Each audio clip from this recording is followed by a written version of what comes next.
The smoke over Pearl Harbor hadn't yet cleared when Japan's highest commanders sealed themselves inside a steel-walled room, faces flushed with victory. Maps of the Pacific lay spread before them like conquered territory. Every flag planted, every fleet shattered. Then Admiral Yamamoto rose, voice low, almost a whisper. "There is a rifle behind every blade of grass." Dead silence. Not one man in the room slept that night. What they discussed next was classified top secret and locked away for over 80 years, until now. December 1941. Tokyo is ablaze with celebration. Red paper lanterns sway above the neon glow of the Ginza as winter winds sweep down its crowded avenues. Thousands pack the sidewalks shoulder to shoulder, pressing against storefronts and overflowing into the streets. Groups of students climb onto rooftops waving rising sun banners, shouting banzai until their voices turn hoarse. Taxi drivers honk in rhythm to the chanting crowds. Restaurants pour steak faster than they can warm it.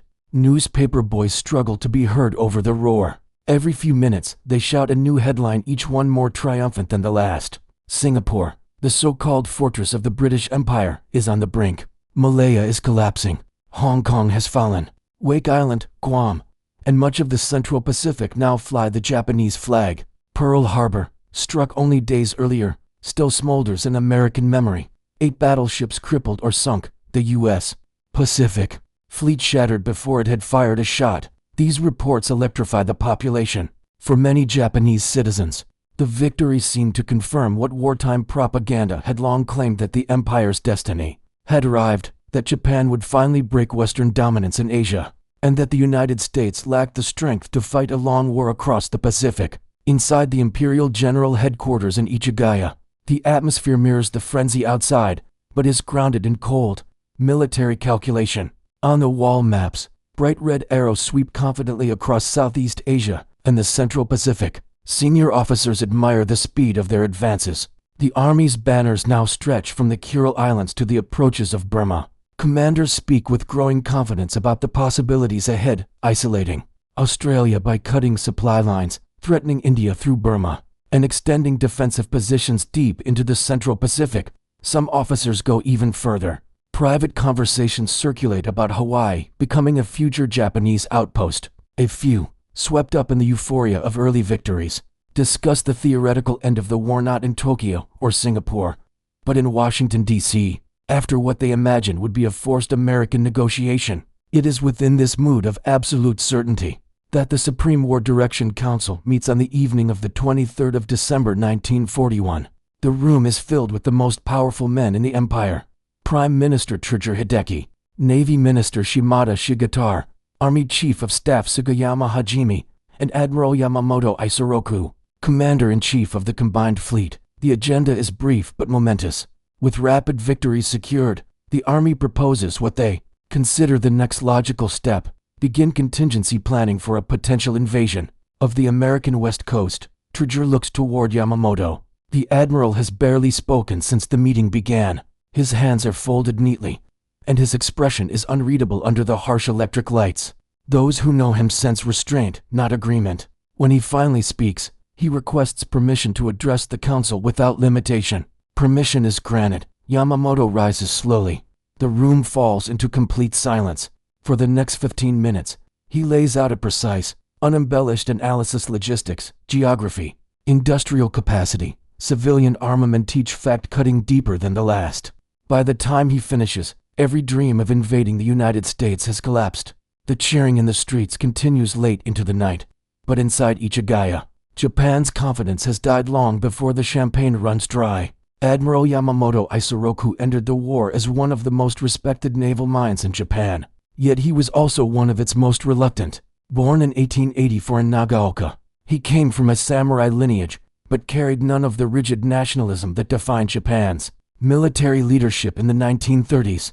His rise through the Navy brought him into contact with international diplomacy, economics, and emerging technologies, and exposure that would shape his worldview in ways few in Tokyo could understand. In 1919, Yamamoto was sent to the United States to study at Harvard University. He spent 2 years immersed in American society at a time when the nation was undergoing rapid industrial expansion. He studied English, economics, and the political system, but his education extended far beyond the classroom.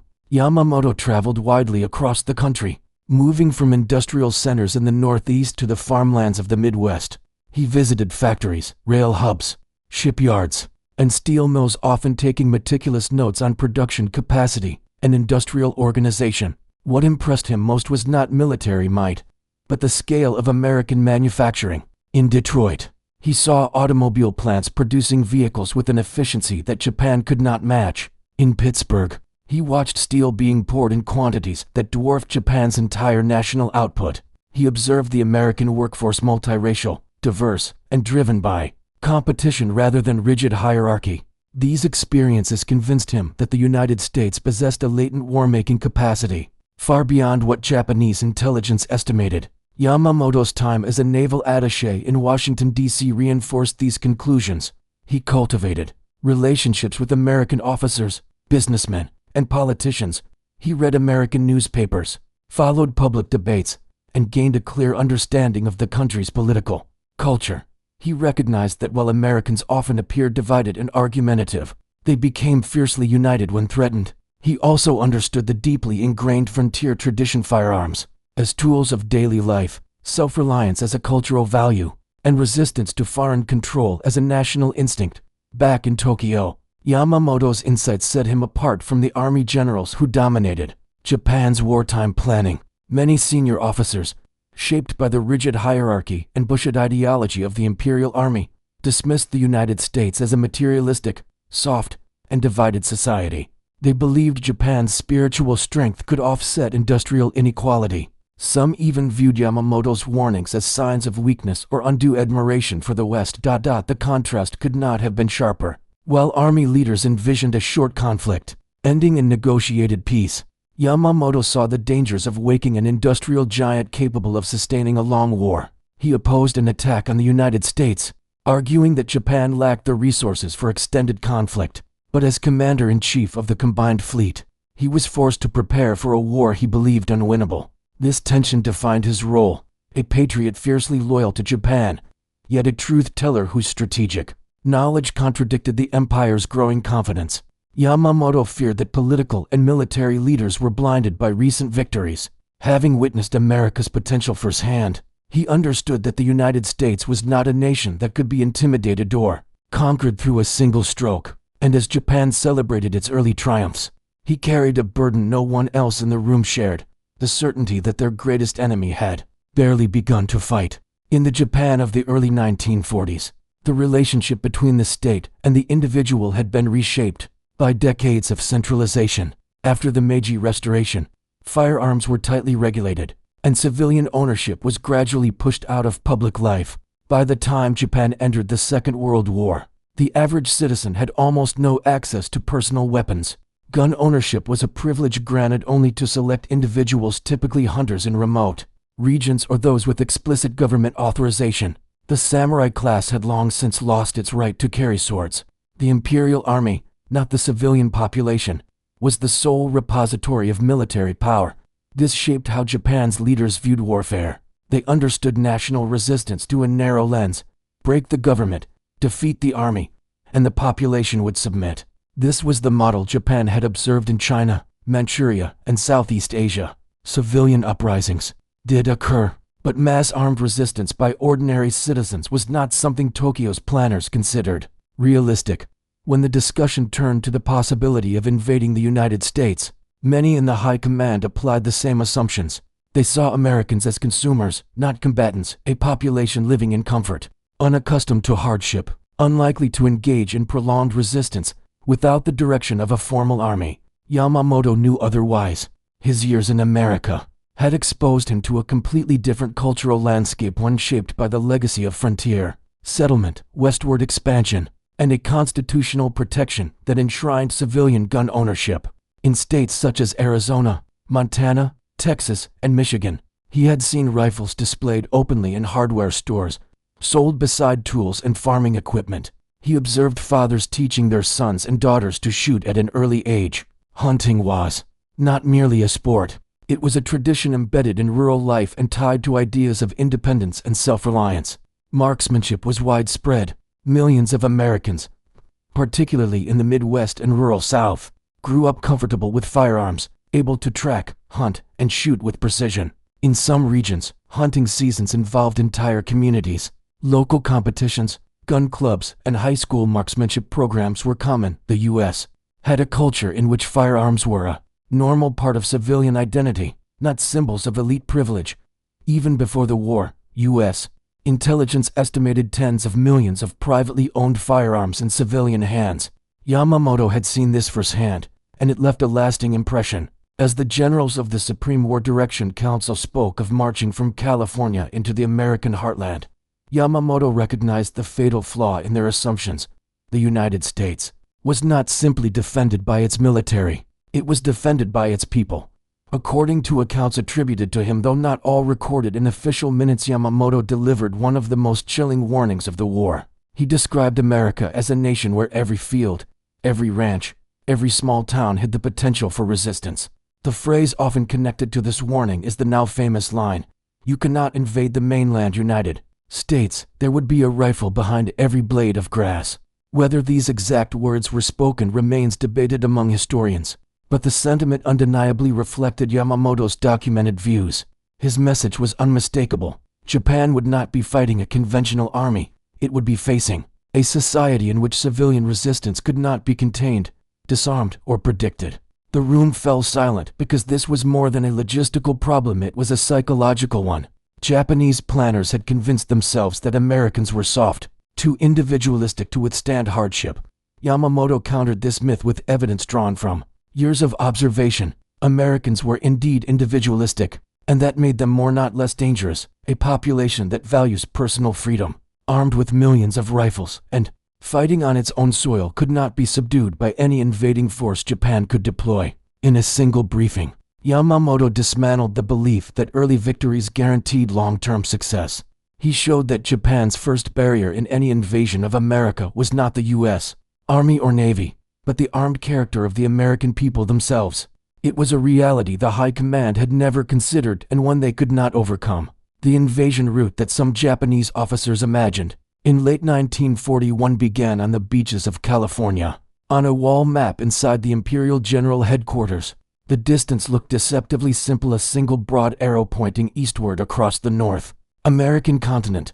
But to Yamamoto, who had physically crossed those landscapes, that arrow represented one of the most impossible military undertakings in modern history. From the moment a hypothetical landing force stepped onto American soil, the geography turned hostile. California's coastline offered few suitable landing zones for a major army, and the ones that did exist were heavily populated and easily defensible. Beyond those beaches rose the Sierra Nevada, a mountain range extending more than 400 miles, with peaks over 14,000 feet, and winter conditions capable of halting entire armies.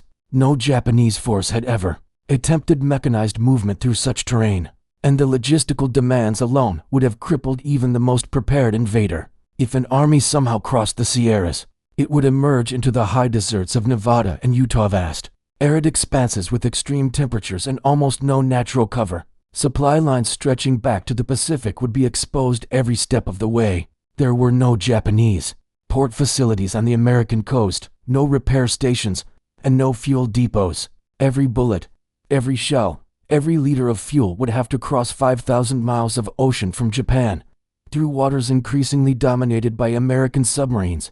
The U.S. Navy's submarine fleet, though overshadowed by the drama of battleship warfare, was rapidly becoming one of America's most lethal assets. Even early in the war, American submarines operated aggressively across the Pacific. Any Japanese supply convoy attempting to reach a foothold in California would be traveling through one of the most dangerous naval gauntlets on Earth. Losses would be catastrophic long before a single crate of ammunition reached the mainland. But suppose, for argument's sake, that Japanese forces broke through the deserts and pushed eastward. They would then confront the Rocky Mountains, a far more formidable barrier than the Sierra's 1,000 miles of rugged peaks stretching from Canada to New Mexico. These mountains had shaped American history for generations. They formed natural corridors, choke points, and defensive strongholds for an invading force fighting thousands of miles from home. Each pass would become a bottleneck ripe for ambush. Even if the Rockies were somehow crossed, an army would find itself on the Great Plains, not a flat highway, but a vast, Open expanse where defenders could move quickly, and where weather systems could cripple entire divisions. In winter, blizzards swept across the region with lethal force. In spring, tornadoes and floods transformed the landscape. Japan's ability to resupply such an army, already strained to the breaking point, would collapse entirely. The invaders would be isolated, surrounded, and forced into attritional warfare they could not sustain. Meanwhile, the United States possessed one of the most extensive and efficient railroad networks in the world. Troops, tanks, artillery, and fuel could be transported from New York to California in days. A mechanized army could redeploy across the continent faster than Japan could land a single brigade. Every mile Japan advanced inland, American strength multiplied while Japanese strength evaporated. Yamamoto explained this in stark, geographic terms.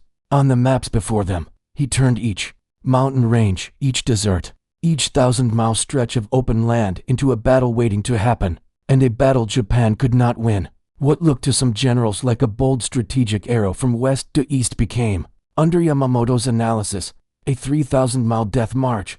Every mile inland was suicidal, every ridge, every rail line, every valley favored the defender, and the Pacific between Japan and California was not a bridge, it was a barrier that would swallow any hope of sustaining an invasion.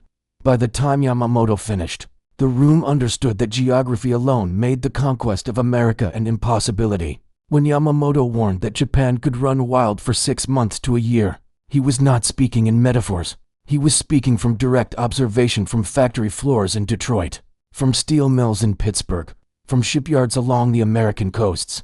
He had walked through the industrial arteries of a country whose manufacturing power dwarfed anything Japan could produce, and he knew that once awakened, this capacity would become the decisive force in the war. In 1941, the United States possessed an industrial machine unlike any other on Earth. Its steel production alone accounted for nearly half of the world's output. States such as Pennsylvania, Ohio, and Illinois housed massive plants capable of turning out the raw materials of modern warfare: armor plate for tanks, beams for ships, and rails for the nation's vast transportation network. Japan, by comparison, produced barely a fraction of this volume. Even at maximum wartime mobilization, its steel output could not compete with what American factories produced in peacetime. Beyond steel lay oil, the fuel of warfare. The United States controlled over 60% of global petroleum production, drawing from wells in Texas, Oklahoma, and California. American refineries could supply endless streams of aviation gasoline, diesel, and lubricants. Japan had virtually no domestic oil. Its empire depended on imported fuel from Southeast Asia, a supply chain vulnerable to blockades and submarine attacks. Yamamoto understood that without oil, Japan's aircraft, ships, and mechanized divisions would eventually grind to a halt. What truly frightened him, however, was not America's existing capacity, but its ability to expand. When the U.S. government transformed its peacetime industries into wartime engines, the scale of production defied imagination. Detroit, the automobile capital of the world, underwent a strategic metamorphosis. Companies like Ford, General Motors, and Chrysler shifted overnight from cars to military hardware. Assembly lines that once produced consumer vehicles now turned out tanks, jeeps, trucks, and aircraft engines. At the heart of this transformation was Willow Run, the massive Ford plant built specifically to produce the B-2 Liberator heavy bomber. The facility stretched nearly a mile long and incorporated the full logic of Henry Ford's moving assembly line. At its peak, Willow Run delivered a finished B-24 every hour, a level of aircraft production no Axis nation could match. Shipbuilding followed the same pattern of explosive growth. American shipyards on the Atlantic and Pacific coasts adopted assembly line methods, producing standardized vessels known as Liberty ships. Designed for rapid construction, these merchant cargo ships were built in such numbers that they replaced losses faster than German U-boats could sink them. The speed of construction reached such a peak that one Liberty ship, the SS Robert E. Peary, was assembled from keel to launch in 4 days and 15 hours. Japan, by contrast, celebrated the commissioning of a single aircraft carrier as a national achievement requiring years of labor. Behind this output lay a workforce of millions men and women drawn from every corner of the country. Factories ran around the clock. Migrants from the rural South, the Midwest, and the Pacific Northwest filled assembly plants. Women entered industrial labor in unprecedented numbers. Immigrant communities contributed specialized skills. All of this occurred far from the reach of enemy bombers. Unlike Europe or Asia, the American mainland had no front line. Its factories operated in complete safety. By 1943, the United States produced more aircraft, ships, and vehicles than the Axis powers combined. It built over 300,000 aircraft, nearly 90,000 tanks, and thousands of warships. From destroyers to fleet carriers, these numbers were not abstract statistics, they represented a replacement capacity that could erase battlefield losses within weeks. Japan had no equivalent. Its industrial base was limited by geography, resource scarcity, and an economy already strained by years of war in China. Even with extraordinary effort, Japan could not match American output. Every aircraft shot down, every ship sunk, every tank destroyed was a permanent loss. The United States simply built replacements. Yamamoto understood all of this long before the war began. His prediction of a short period of early Japanese success was grounded in realistic assessment. Japan could strike hard, but it could not sustain a prolonged conflict against a nation capable of outbuilding it on a scale unprecedented in human history. To the generals celebrating early victories in 1941, the war looked like a string of triumphs. But Yamamoto had seen what those officers had not: the roaring furnaces of Pittsburgh, the endless assembly lines of Detroit, and the oil fields pumping day and night. He knew that once the United States mobilized its full strength, the conflict would shift irreversibly. Japan could win battles, America could manufacture victory itself, and that, Yamamoto warned, was the true power of the sleeping giant. Japanese military planners entered the war with a deeply flawed understanding of the American character. Propaganda inside the empire portrayed the United States as a nation softened by material comfort and social freedom, a people too individualistic to endure hardship, and too divided to sustain a long conflict. To many in the Imperial Army, this confirmed an existing worldview shaped by Bushido, a code that idealized discipline, obedience, and sacrifice to the emperor. In this framework, American democracy looked chaotic, its citizens unruly, its culture indulgent. But Yamamoto knew that beneath the noisy, argumentative surface of American society lay a historical identity forged through struggle. The United States had been shaped by centuries of frontier life, where communities survived through self-reliance, local cooperation, and the constant presence of danger. Generation after generation grew up with firearms, hunting, and the expectation that individuals were responsible for defending their families and land. This was not a society unfamiliar with violence or sacrifice, it was one built on them. The country's collective memory included the enormous human cost of the Civil War, a conflict that had taken more American lives than all previous wars combined. The nation had already proven its willingness to endure suffering on a massive scale for principles it believed worth defending. The Revolutionary era's "don't tread on me" sentiment and insistence on resisting tyranny remained woven into American political culture and personal identity well into the 20th century. These traits did not weaken the population, they galvanized it when threatened. While Japan saw individualism as fragility, Yamamoto had learned during his years in the United States that this independence produced citizens who responded with fierce unity when attacked. Freedom did not erode resolve, it deepened it. This cultural misunderstanding had profound strategic consequences.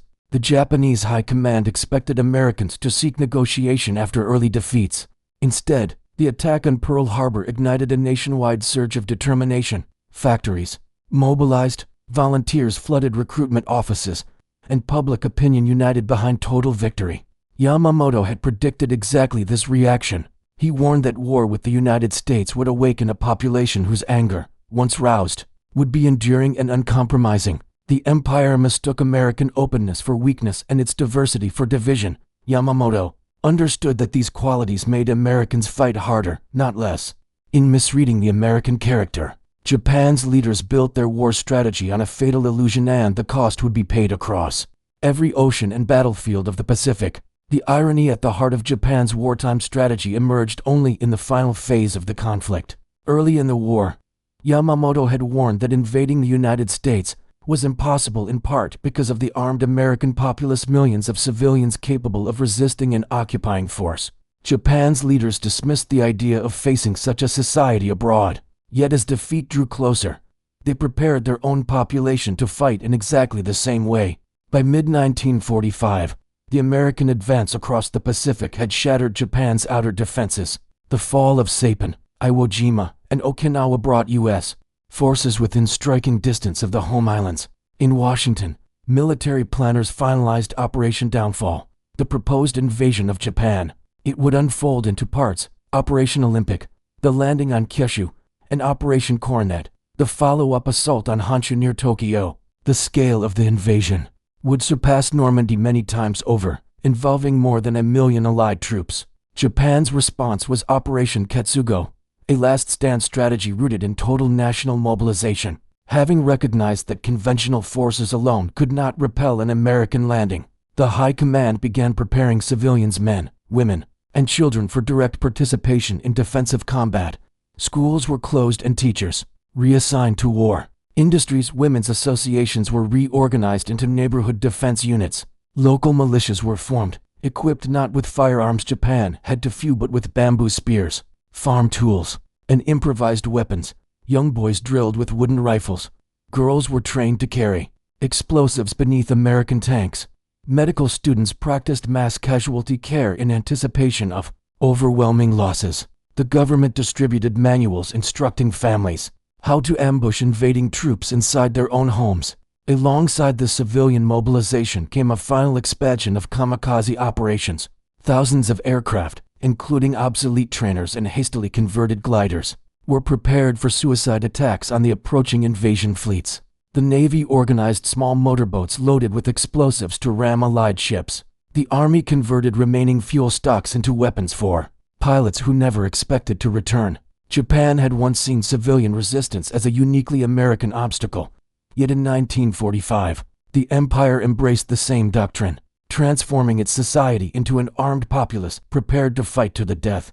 The leadership hoped that inflicting catastrophic casualties on invading forces might force the United States to negotiate. This was the mirror image of Yamamoto's 1941 warning. Japan rejected the idea of invading a nation defended by its civilians, only to prepare its own population for that very role. In doing so, the empire revealed the tragic symmetry of its war, a struggle it could begin with confidence but could not end without sacrificing its own people. By the summer of 1945, the United States had reached the threshold of the war's final and most devastating phase. With Okinawa secured after one of the bloodiest battles in the Pacific, American planners turned their attention to the Japanese home islands. The proposed invasion was codenamed Operation Downfall, a two-stage assault unprecedented in scale and ambition. The first phase, Operation Olympic, targeted the southern island of Kyushu. Scheduled for November 1945, Olympic would involve more than 14 divisions, roughly 750,000 American troops supported by thousands of ships and aircraft. Kyushu was chosen as the entry point because it offered airfields and harbors needed for the second and larger phase. American intelligence initially believed Japanese resistance would be significant but manageable. The second phase, Operation Coronet, was planned for early 1946. Its objective was the Kanto Plain, near Tokyo, the political and industrial heart of Japan. Coronet called for over 1 million American soldiers in what would have been the largest amphibious landing in history. The campaign envisioned a march toward Tokyo, supported by continuous reinforcements from bases across the Pacific. However, American planners soon realized that Japan's leaders had anticipated these moves. Under Operation Katsugo, the Japanese military prepared the entire population for a last-ditch defense. Millions of civilians were organized into volunteer units, many armed only with bamboo spears or small improvised explosives. Japanese intelligence accurately predicted the landing zones in Kyushu and concentrated troops accordingly. By the summer of 1945, Japan had positioned nearly 900,000 soldiers on Kyushu, 3 times the number the United States had expected. As American reconnaissance flights revealed these preparations, casualty estimates skyrocketed. The Joint Chiefs of Staff projected that U.S. forces might suffer 400,000 to over 1 million casualties in the combined operations. Japanese losses, both military and civilian, were expected to be far higher, potentially in the millions. The battles of Iwo Jima and Okinawa had shown how fiercely Japanese troops fought when defending their homeland. Facing the home islands themselves, resistance would only intensify.